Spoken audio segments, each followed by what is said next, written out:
আসসালামু আলাইকুম ওয়া রাহমাতুল্লাহি ওয়া বারাকাতুহু। ইন্নাল হামদালিল্লাহ নাহমাদুহু ওয়া নাস্তাঈনুহু ওয়া নাস্তাগফিরুহ ওয়া নুসাল্লি ওয়া নুসাল্লিমু আলা সাইয়্যিদিল মুরসালিন রাসূলি রাব্বিল আলামিন মুহাম্মদ ইবনে আবদুল্লাহ ওয়া আলা আলিহি ওয়া আসহাবিহি আজমাইন। আম্মা বা'দ। সম্মানিত দর্শক, পৃথিবীর যেখান থেকেই পিস টিভি বাংলার দারসুস সুন্নাহ অনুষ্ঠানটি দেখছেন, সবাইকে আন্তরিক দোয়া ও স্বাগত জানিয়ে শুরু করছি আমাদের আজকের পর্ব। আমরা আলোচনা করছিলাম অসুখ বিসুখ, রোগ ব্যাধি, অসুস্থতার ক্ষেত্রে দোয়া, ফুঁক দেওয়া অথবা তাবিজ ব্যবহার করার ক্ষেত্রে সুন্নাতের বিধান কি। সম্মানিত দর্শক, আমরা দেখলাম রাসূলুল্লাহ সাল্লাল্লাহু আলাইহি ওয়াসাল্লাম চিকিৎসার উৎসাহ দিয়েছেন।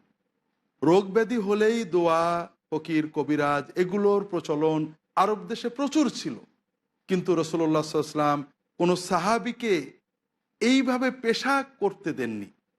তবে ঝাড়ফুঁক দেওয়ার অনুমোদন দিয়েছেন, অর্থাৎ সূরা ফাতিহা পড়ে, কোরআনের কোনো দোয়া পড়ে অসুস্থতার জন্য দোয়া করা, এটা সুন্নাহ দ্বারা অনুমোদিত। তবে তাবিজ ব্যবহার করা যাবে কি না, কোরআনের এই দোয়াগুলো লেখে শরীরে লটকানো যাবে কি না, এ ব্যাপারে অধিকাংশ হাদিসেই আমরা দেখছি যে এটাকে শিরক বলা হয়েছে। আর সুস্থতা অসুস্থতা তো আল্লাহর রহমতের উপর নির্ভর করে। মানুষ কেন দোয়ার বদলে তাবিজের কাছে যেতে চায়, দোয়া নিয়মিত পড়তে হবে অথবা আলেমের কাছে যেতে হবে, এটা বিরক্তিকর, তাবিজ একটা লটকে নিলাম, যত পারলাম গুনাহ করলাম, এই ধরনের একটা চেতনা আমাদের ভিতরে এসে গেছে। সম্মানিত দর্শক, এখানে আর একটা অন্য বিষয় রয়েছে যা স্পষ্ট শিরক, যেটার ভিতরে আমরা অনেক সময় নিপতিত হয়ে পড়ি।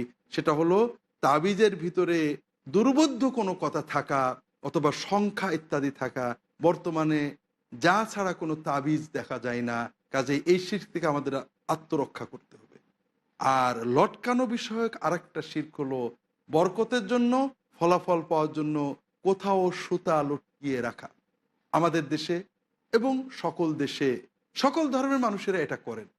কোনো দরগা, মাজার অথবা মন্দির অথবা যে কোনো ধর্মশালাতে বা কোনো পূজিত স্থানে গাছে পাথরে সুতা বেঁধে রেখে নিয়ত করেন যে এই নিয়ত পূর্ণ হলে বা এই বিপদ কেটে গেলে তিনি একটা কিছু করবেন, এই ধরনের একটা উইশ করেন, মনন করেন। এবং সব জায়গায় নিয়ম আছে যে একবার সুতা বাঁধতে হবে না, আরেকবার এসে সুতা খুলতে হবে। লক্ষ লক্ষ সুতার ভিতরে কোনটা আমার কি করে জানবো? যে কোনো একটা সুতা খুললেই হবে, তবে আপনাকে দুবার যেতে হবে, কারণ একবারও তো আপনি খালি হাতে যাবেন না। এটা হলো এই সমস্ত স্থানের যারা পরিচালক তাদের লাভের জন্য, কিন্তু আপনার তো ঈমান নষ্ট হয়ে যাচ্ছে। দোয়া, আল্লাহর কালামের দোয়া নেওয়া, এটা ভিন্ন জিনিস। কোনো স্থান থেকে, কোনো গাছ থেকে, কোনো দ্রব্য থেকে বরকত পাওয়া, মনোবাঞ্ছনা পূর্ণ হওয়ার আশা করা, এটা সুস্পষ্ট শিরক। আর অনেক সময় মুমিন সেটা বুঝতে পারেন না। রাসূলুল্লাহ সাল্লাল্লাহু আলাইহি ওয়াসাল্লামের এক সাহাবীর হাদিস আমরা আলোচনা করতে পারি। রাসূলুল্লাহ সাল্লাল্লাহু আলাইহি ওয়াসাল্লাম মক্কা বিজয়ের পরে হুনাইনের যুদ্ধে রওনা দিয়েছেন। সাথে প্রায় 12,000 মুসলিম সৈন্যের এক বাহিনী। ফামারান্না বিশাজারাতিল লিল কুফফার লিল মুশরিকিন ইউকালু লাহা যাতু আনওয়াত। বাহিনী যেতে যেতে একটা বিশাল গাছ পড়লো। মুশরিকরা যাকে যাতু আনওয়াত বলে, লটকানোর গাছ বলে, ওই গাছে তারা তরবারি লটকিয়ে রাখতো। ইয়াকুফুনা হাওলাহা, তার পাশে বরকতের জন্য দাঁড়িয়ে থাকতো। সুতো বেঁধে রাখতো, ওড়না বেঁধে রাখতো, বরকত হবে, বিয়ে হবে, তরবারিতে বরকত হবে, যুদ্ধে বিজয়ী হবে ইত্যাদি। তখন মুসলিম বাহিনীর ভিতরে, মুসলমানদের ভিতর থেকে কেউ কেউ বললেন, ইয়া রাসূলুল্লাহ, এই যে আল্লানা দাত আনওয়াত কামা লাহুম দাত আনওয়াত, মুশরিকদের যেমন একটা গাছ আছে যেখান থেকে তারা বরকত পায়, আমাদের একটা গাছ ঠিক করে দেন না ইয়া রাসূলুল্লাহ, আপনি বললে আমরা সেখানে সুতা বাঁধবো, তরবারি বাঁধবো ইত্যাদি। রাসূলুল্লাহ সাল্লাল্লাহু আলাইহি ওয়াসাল্লাম বলেন, সুবহানাল্লাহ, হাযা কামা ক্বালা কওমু মূসা, এই যে আল্লানা ইলাহান কামা লাহুম আলিহা, মুসার কওম যেভাবে শিরকে নিপতিত হতে চাইছিল, তোমরা তো শিরকের পথ খুলছো। আল্লাহর বরকত, আল্লাহর রহমত পেতে আর কোনো গাছ, পাথর, কবর, দরগা, মাজার ইত্যাদির মধ্যস্থ লাগবে, এই চিন্তাই তো সব শিরকের মূল। আল্লাহর কাছে দোয়া করা আমি করতে পারি, অন্য কেউ করতে পারে, এটা ভিন্ন কথা। আর এজন্য এই জাতীয় শিরক থেকে আমাদের আত্মরক্ষা করতে হবে। দোয়া, ঝাড়ফুঁক, চিকিৎসার পাশাপাশি থাকতে পারে, তবে আমরা যেন সুতা লটকানো অথবা তাবিজ লটকানো এই ধরনের বিষয়গুলোকে বর্জন করি। আল্লাহ তাআলা আমাদেরকে তৌফিক দান করুন। সম্মানিত দর্শক, রোগ ব্যাধির কথা উঠলেই দোয়া তাবিজের কথা আসে। বিশেষ করে আমাদের বাঙালি সমাজে আমরা অনেক সময় কবিরাজ বা এই জাতীয় মানুষের কাছে দ্রুত ছুটে যাই যে কোনো বিপদে। এক্ষেত্রে কয়েকটা বিষয় মনে রাখতে হবে। প্রথম কথা হলো যে আমরা অনেক সময় মনে করি রোগ ব্যাধি মানে জাদু এবং জিন। জাদু এবং জিনের অস্তিত্ব ইসলাম অবশ্যই বিশ্বাস করার নির্দেশ দিয়েছে, কিন্তু সকল রোগ ব্যাধি হলেই জাদু জিন, এটা কথাটা ঠিক না। রাসূলুল্লাহ সাল্লাল্লাহু আলাইহি ওয়াসাল্লাম দীর্ঘ জীবনে সাহাবায়ে কেরামের রোগ ব্যাধিতে জিন গঠিত ঘটনা দুটো তিনটে পাওয়া যায়। কাজেই কোনো রোগ ব্যাধি হলে, একটু কঠিন হলে অথবা চিকিৎসা হচ্ছে না মনে করলেই জাদু বা জিন মনে করতে হবে, এটা ঠিক না। জিনেরা মানুষদেরকে অসুস্থ করতে পারে, কুমন্ত্রণা দিতে পারে। আল্লাহ তাআলা জিনেদেরকে মানুষের রক্তের ভিতরে মিশার, চলাচল করার সুযোগ দিয়েছেন, কিন্তু তার মানে এই না যে তারা কোনো অলৌকিক ক্ষমতার অধিকারী। তারা মানুষের মতোই সৃষ্টি, মানুষের মতোই দুর্বল, মানুষের মতোই ভীত। তবে একটা মানুষ যেমন আরেকটা মানুষকে অনেক সময় বারবার কুমন্ত্রণা দেয়, বন্ধু বন্ধুকে বারবার একটা কথা বলে, বন্ধু বিব্রত হয় অথবা তার মানসিক চাপ তৈরি হয়। জিনেরা ওরকম আমাদের মনে কুমন্ত্রণা দিতে পারে, বিব্রত করতে পারে, মানসিক চাপ সৃষ্টি করতে পারে। তবে সব সময় নাই। আমাদের দুর্বলতা পেলে যে যুবকের ব্যক্তিত্ব শক্তিশালী, তার বন্ধুরা তাকে বিব্রত করতে পারে না। ঠিক যে মানুষের ঈমান শক্তিশালী, আত্মা শক্তিশালী, কোনো জিন তাকে বিব্রত করতে পারে না। জিনেদের শক্তি অলৌকিক বলে কিছু নেই, তাদের মানুষের মতোই সীমিত শক্তি। পার্থক্য হলো আমরা তাদের দেখতে পাচ্ছি না, তারা আমাদের দেখতে পাচ্ছে। ইন্নাহুম ইয়ারাকুম হুয়া কাবিলুহু মিন হাইতু লা তারাউনাহুম। সম্মানিত দর্শক, এই জন্য জিনেদের প্রচণ্ড ক্ষমতার অধিকারী মনে করা, জিনেরা সব ক্ষতি করে দিতে পারে মনে করা, অথবা সকল রোগ ব্যাধিকে জিন ঘটিত মনে করা, এটা ইসলামে আমরা কোনো ভিত্তি পাই না। জিনেরা যেটা করে সেটা হলো কুমন্ত্রণা দিয়ে মানুষকে মানসিকভাবে অস্থির করে তোলে, দুশ্চিন্তাগ্রস্ত। অনেক সময় এই মানসিক অস্থিরতা দৈহিক অস্থিরতা পরিণত হয়। এই জন্য মনোদৈহিক রোগ, মানসিক রোগ আর জিনগঠিত রোগ প্রায় কাছাকাছি দেখতে। মনোবিজ্ঞানীরা জিন অস্বীকার করেন, জিন নিয়ে যারা কাজ করেন তারা মনোবিজ্ঞানীদের অস্বীকার করেন। আসলে বিষয়টা এরকম নয়। রোগ আসলে আমরা চিকিৎসায় যাব, মনোচিকিৎসা, দেহ চিকিৎসা, এটা রাসূলুল্লাহ সাল্লাল্লাহু আলাইহি ওয়াসাল্লাম নির্দেশ। তবে ঝাড়ফুঁক পাশাপাশি চলবে, স্পিরিচুয়াল থেরাপি অবশ্যই চলবে, মানুষের বিশ্বাস, আল্লাহর কাছে দোয়া মানুষকে বিপদমুক্ত করে। কিন্তু যে কোনো রোগ হলেই জিন বলে মনে করা, জাদু বলে মনে করা, এটা ঠিক নয়। বরং চিকিৎসার পাশাপাশি সুন্নাহসম্মত দোয়া ইত্যাদি করতে হবে। দ্বিতীয় যে বিষয়টা আমাদের মনে রাখতে হবে সম্মানিত দর্শক, যে আমরা রোগ ব্যাধি থেকে মুক্তি চাই, কিন্তু রোগ ব্যাধি থেকে মুক্তির জন্য তো ইমানটাকে বিকিয়ে দিতে পারি না। সমাজে কবিরাজ অথবা গণক এ নামে অনেক মানুষ থাকে। আমরা তাদেরকে অনেক সময় নেককার মনে করি, কারণ তারা আমাদের বিপদের কথা বলে দেয়। তোমার এই বিপদ হয়েছিল, ওই বিপদ হয়েছিল, গায়েবের কথা বলে। আর আল্লাহ রসুল সাল্লাল্লাহু আলাইহি ওয়াসাল্লাম বলছেন, গায়েবের কথা যারা বলে এরা তো কাহেন, গণক, ঠাকুর, পুরোহিত, এদের কাছে গেলেও তোমার ঈমান চলে যাবে। আমরা এটাকে কারামতি অথবা ওই ব্যক্তির অলৌকিকত্ব, ওই ব্যক্তি বেশ বড় সৎ সঠিক মানুষ বলেই এটাকে প্রমাণ হিসেবে গ্রহণ করি, অথচ এটা তার ভণ্ডামি এবং শিরকের প্রমাণ। সাহাবায়ে কেরামগণের জীবন দেখুন, রাসূলুল্লাহ সাল্লাল্লাহু আলাইহি ওয়াসাল্লামের কাছে ওহী আসতো, সেটা ভিন্ন কথা। অনেক সময় কেউ আসলে ওহীর মাধ্যমে তিনি বলে দিতেন। সাহাবায়ে কেরামের জীবন দেখুন, তাদের কাছে কেউ দোয়া নিতে এসেছে, তারা বলেছেন তুমি এই করেছিলে তাই, গোপন কথা কখনো নয়। এগুলো গণক, ঠাকুর, পুরোহিতদের কাজ, এগুলো শয়তান সাধনার মাধ্যমে হয়। কাজেই আপনারা যদি কোনো অসুস্থতার জন্য দোয়ার জন্যও যান, তাহলে দেখতে হবে ওই ব্যক্তি মুত্তাকি কিনা, তার জীবনের শরীয়ত পূর্ণ পালন আছে কিনা, বিশেষ করে ওই ব্যক্তি মনের কথা বলার কোনো প্রবণতা আছে কিনা। আমরা অনেক সময় মনে করি গোপন কথা কি করে জানলো, নিশ্চয় আল্লাহ জানিয়েছেন। না, আল্লাহ তাআলা কারো কাছে ওহী দেন না। মনের কথা, গোপন কথা কেউ এইভাবে জানে না। তবে জিন সাধনা করে কিছু কাজ করে। কিভাবে? আল্লাহ তাআলা আমাদের জন্মের সাথে সাথে আমাদের কাছে একজন জিন কারিন সাথী এবং একজন ফেরেশতা কারিন দিয়ে দিয়েছে। অনেক জাদুকর নিজে জাদুর মাধ্যমে কোনো জিনের সহযোগিতা নয়, জিনের উপাসনা করে, জিনের পূজা করে। একজন রোগী যখন এই ধরনের জিন সাধক, কাহেন, ঠাকুর, গণক, পুরোহিতের কাছে যাবে, যে নামেই হোক, হুজুর নামে হতে পারে, বুজুর্গ নামে হতে পারে, দরবেশ নামে হতে পারে, এর কাছে যায়, তখন এই সাধকের জিন আমার কারিনের সাথে সংযোগ স্থাপনের চেষ্টা করে। এর কাছ থেকে আমার অতীত কিছু বিষয় জানার চেষ্টা করে, যে আমার সাথী জিন জানে। এই কথাগুলো হয়তো সে বলে, আমরা মনে করি এটা অলৌকিকত্ব, এই লোকটা সত্যিই একেবারে সত্য বুজুর্গ, অথচ লোকটা জিন সাধক মুশরিক। কাজেই এই ধরনের গোপন কথা, গায়েব কথা যারা বলেন, এদের কাছে যে এদের কথা বিশ্বাস করলে ইমান চলে যাবে। আল্লাহ রসুল সাল্লাল্লাহু আলাইহি ওয়াসাল্লাম বলছেন, মান আতা কাহিনান আও আররাফান ফাসাদ্দাকাহু ফিমা ইয়াকুল ফাকাদ কাফারা বিমা উনজিলা আলা মুহাম্মাদিন সাল্লাল্লাহু আলাইহি ওয়াসাল্লাম। যে ব্যক্তি কোনো এই জাতীয় গোপন কথা বলা, ভবিষ্যৎ বা অতীতের না জানা কথা বলার দাবি করে, গণক নামে হোক, ঠাকুর নামে হোক, জ্যোতিষী নামে হোক বা যে কোনো নামে হোক, এদের কাছে যদি কেউ যায়, তার কথা বিশ্বাস করে, তাহলে ওই ব্যক্তি রাসূলুল্লাহ সাল্লাল্লাহু আলাইহি ওয়াসাল্লামের উপরে যা নাজিল হয়েছে এটার প্রতি কাফের বলে গণ্য হবে। অন্য হাদিসে আসছে, যদি শুধু জিজ্ঞাসা করে, ফাসআলু আন শাইইন লাম তুকবাল লাহু সালাতুন 40 লাইলা, 40 দিন পর্যন্ত তার সালাত কবুল হবে না, কোনো ইবাদত আল্লাহ কবুল করবেন না।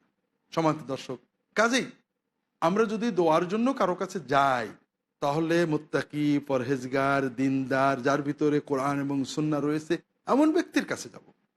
আমরা নিজেরা সুন্নাহ মতো দোয়া করব, পরিবার আব্বা আম্মা সন্তানদের দোয়া করবেন, সুন্নত দোয়া পড়ে ফু দিয়ে দেবেন, নিজেরা দোয়া করবে, এরপরেও যদি কারোর দরকার হয়, এটা আমাদের খুব সাবধান থাকতে হবে। দ্বিতীয়ত, মাসনুন দোয়া আর জাদুকরের জাদুর ভিতরে কিছু মৌলিক পার্থক্য আছে। মাসনুন দোয়া রাসূলুল্লাহ সাল্লাল্লাহু আলাইহি ওয়াসাল্লাম থেকে আমরা যেটা দেখি, কারোর বাপার নামও শোনেননি, মায়ের নামও শোনেননি, কারোর ব্যবহৃত জিনিস চাননি, তোমার একটা কাপড়ের টুকরো নিয়ে আসো, একটা পাখি নিয়ে আসো, জবাই করো। কাজেই মাসনুন দোয়া একটা মানুষ যাবে, সুন্নত দোয়া দিয়ে দেওয়া হবে। কোনো ব্যক্তির কাছে যদি দোয়ার জন্য যান, তিনি যদি আপনাকে বলেন তোমার মায়ের নাম বলতে হবে, তোমার ব্যবহার একটা চিরুনি, চুল, একটা কিছু লাগবে, কাপড় লাগবে, অথবা বলে যে একটা চড়ুই জবাই করতে হবে, মুরগি জবাই করে দিতে হবে, এরা সবাই জাদুকর এবং জিন সাধক। এদিকে আমাদের কিন্তু খেয়াল রাখতে হবে, এটা জিন সাধক জাদুকরদের নমুনা এবং তাদের কর্ম, যেটা যুগে যুগে আমরা দেখতে পেয়েছি। সম্মানিত দর্শক, সমাম দোয়া আর জাদুকরের খপ্পর দুটোর পার্থক্য নিয়ে।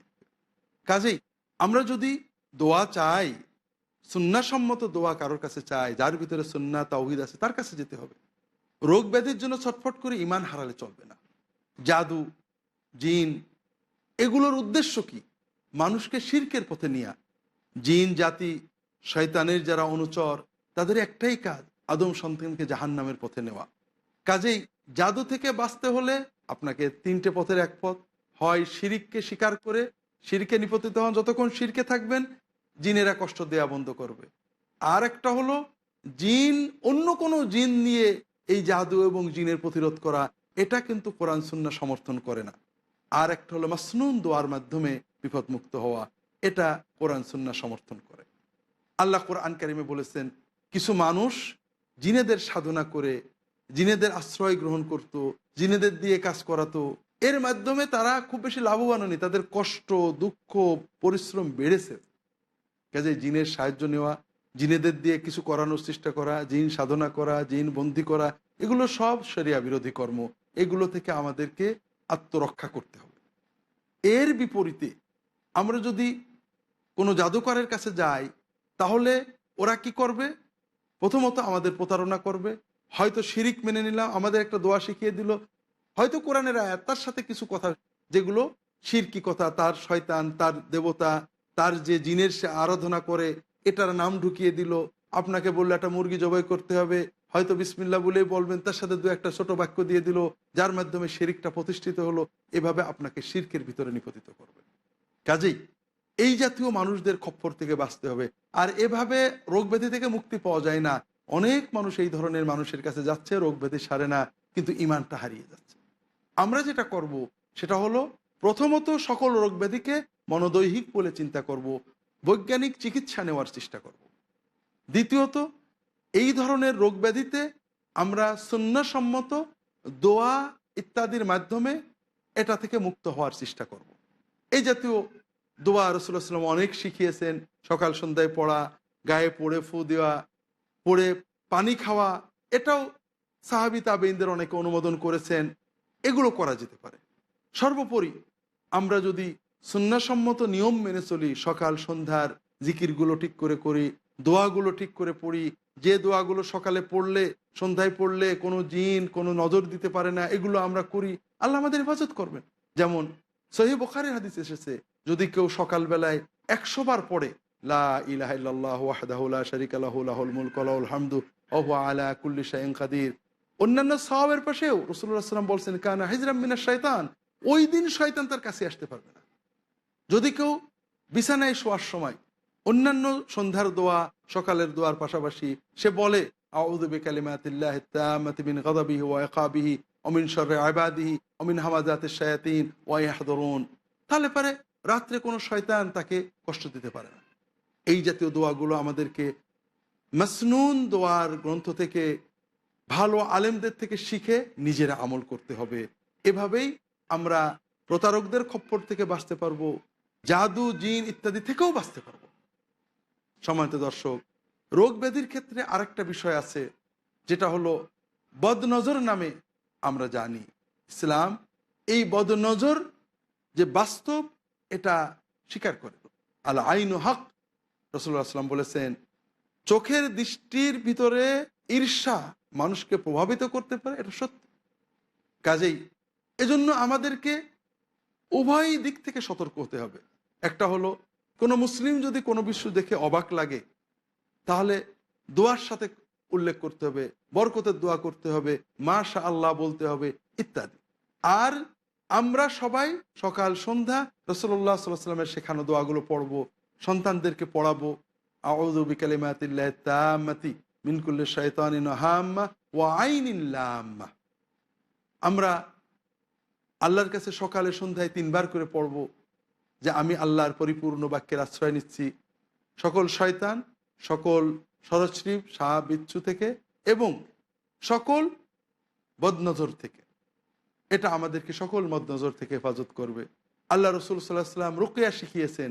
রাসূলুল্লাহ সাল্লাল্লাহু আলাইহি ওয়াসাল্লাম অসুস্থ হলেন, জিবরাইল আলাইহিস সালাম তাকে এসে দোয়া করলেন এবং এই দোয়া রাসূলুল্লাহ সাল্লাল্লাহু আলাইহি ওয়াসাল্লাম অন্য সাহাবীদের শিখিয়েছেন। বিসমিল্লাহ আরকিক মিন কুল্লি শাইইন ইদিক মিন কুল্লি নাফসিন আও আইনিন হাসিদিন আল্লাহু ইয়াশফিক বিসমিল্লাহ আরকিক। আমি আল্লাহর নামে তোমার জন্য দোয়া করছি, তোমাকে ঝাড়ছি সকল বদনজর এবং সকল দুষ্টু হিংসুক মানুষ থেকে, প্রাণী থেকে আল্লাহ তোমাকে সুস্থ করে দেন। আমি আল্লাহর নামে তোমাকে ফুঁক দিচ্ছি, ঝাড়ছি। এই দোয়া আমরা করতে পারি, পিতামাতা অন্য যে কেউ করতে পারেন। সম্মানিত দর্শক, এভাবে সুন্নতের ভিতরে সীমাবদ্ধ থেকে যদি আমরা আমাদের সুস্থতা অর্জনের চেষ্টা করি, সেটাই হবে আমাদের মঙ্গল, দুনিয়ার কল্যাণ, আখিরাতের কল্যাণ বয়ে নিয়ে আসবে।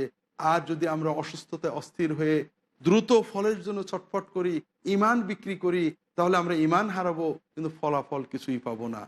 সম্মানিত দর্শক, জাদু টোনা বান বা জিন এগুলোর ক্ষেত্রে অতি বিশ্বাস অর্থাৎ সব রোগ এই নির্ভর, এই চেতনা থেকে মুক্ত হয়ে আমরা চিকিৎসার দিকে বেশি যাব, যেটা রাসূলুল্লাহ সাল্লাল্লাহু আলাইহি ওয়াসাল্লাম আমাদেরকে বারবার নির্দেশ দিয়েছেন। ইয়া আইয়ুহান নাস তাদাউ ফাইন্নাহু মা আনজালাল্লাহু মিন দা ইল্লা আনজালা লাহু দাওয়া। প্রত্যেক রোগেরই চিকিৎসা আছে, ঔষধ আছে। যদি সঠিক ঔষধ পাওয়া যায় মানুষ মুক্ত হতে পারে। এরপরও সম্মানিত দর্শক, মানুষ তো অসুস্থ হবে, মানুষের মৃত্যু হবেই। অসুস্থতা একসময় মৃত্যুর দিকে আমাদের নিয়ে যাবে। কেউ আগে মরবেন, কেউ পরে মরবেন, এটাই তো বাস্তবতা। এটা তো আমরা ঠেকাতে পারবো না, কিন্তু আমরা সুস্থতার জন্য চেষ্টা করব। আল্লাহ তাআলা আমাদের তৌফিক দান করুন, আমিন। সম্মানিত দর্শক, ইসলামের স্বাস্থ্য ও সুস্থতা বিষয়ক সুন্নাতের নির্দেশনা আমরা পর্যালোচনা করে যেটা দেখলাম, যদি কেউ পরিপূর্ণ ইসলামী শিক্ষা মতো রাসূলুল্লাহ সাল্লামের সুন্নাত মতো জীবনযাপন করে, সে স্বভাবতই সুস্থ থাকবে। আল্লাহ তাআলা ওয়াদা করেছেন, মান আমিলা সালিহান মিন যাকারিন আও উনসা ওয়া হুয়া মুমিনুন ফালানুহয়িয়ান্নাহু হায়াতান তাইয়্যিবা। যদি কোনো মুমিন নেক আমল করে, পুরুষ হোক আর নারী হোক, আমি তাকে পবিত্র জীবন দান করব। কাজেই আমরা আশা করব রাসূলুল্লাহ সাল্লাল্লাহু আলাইহি ওয়াসাল্লামের শিক্ষা মতো পবিত্রতা, পরিচ্ছন্নতা, সুন্দর জীবন, আত্মার সুস্থতা, পারিবারিক আনন্দ বিনোদন, এগুলোর ভিতর দিয়ে আমরা যখন চলবো, স্বাভাবিকভাবেই আমরা একটা বড় পর্যায়ের সুস্থতা অর্জন করতে পারবো। এরপরও অসুস্থতা আসবে, আসতেই পারে। যদি আসে, অধৈর্য না হয়ে আল্লাহর সিদ্ধান্তে সবর করব এবং এর ভিতরে আমাদের কল্যাণ আছে, এর মাধ্যমে আল্লাহ আমার মর্যাদা বাড়াবেন, এই বিশ্বাস সহ চিকিৎসার জন্য চেষ্টা করব। চিকিৎসা রাসূল সাল্লাল্লাহু আলাইহি ওয়াসাল্লামের নির্দেশ, চিকিৎসা রাসূল সাল্লাল্লাহু আলাইহি ওয়াসাল্লামের সুন্নাহ, সাহাবিগণের সুন্নাত। এই সুন্নাতের পাশাপাশি আমরা রাসূলুল্লাহ সাল্লাল্লাহু আলাইহি ওয়াসাল্লাম শেখানো দোয়া পড়ব, ফু দেব, গায়ে হাত দিয়ে দোয়া করব, জোরে জোরে পড়ে অসুস্থ মানুষকে শোনাবো, মানুষকে দেখতে যাব, তাদের চিকিৎসা নিতে উৎসাহ দেব। কারণ অসুস্থ মানুষ অনেক সময় চিকিৎসা নিতে চায় না। অসুস্থ মানুষের মনটাও অসুস্থ হয়ে যায়, ভারাক্রান্ত হয়ে যায়, হতাশ হয়ে যায়। তাকে রাসূলুল্লাহ সাল্লাল্লাহু আলাইহি ওয়াসাল্লামের নির্দেশগুলো জানাবো, তুমি চিকিৎসা করো, তোমার জীবন সুস্থ এবং আনন্দময় হোক, এজন্য চেষ্টা করো। পাশাপাশি আমরাও দোয়া করব।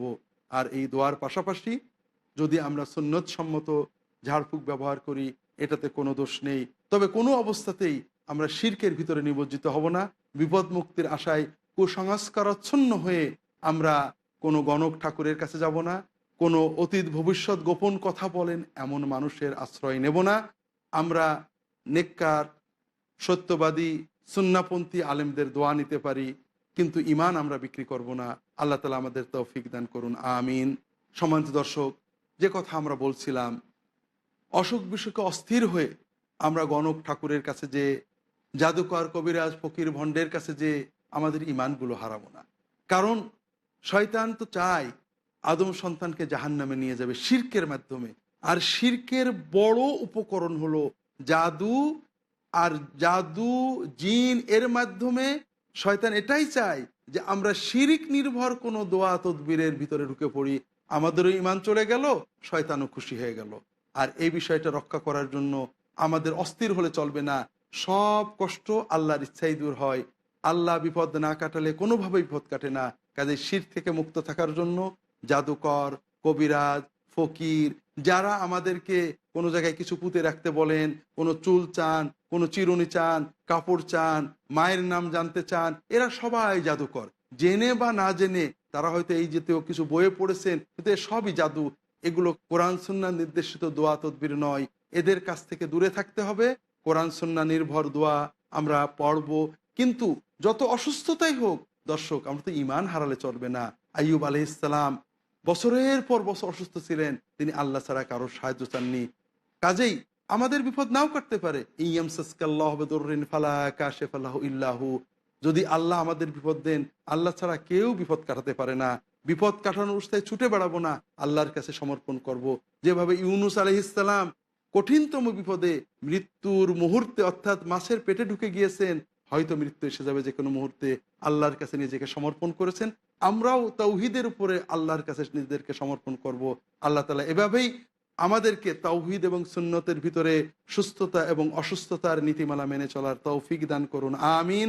ওমা তৌফিক ইল্লা বিল্লাহ। আসসালামু আলাইকুম ওয়া রাহমাতুল্লাহি ওয়া বারাকাতুহু।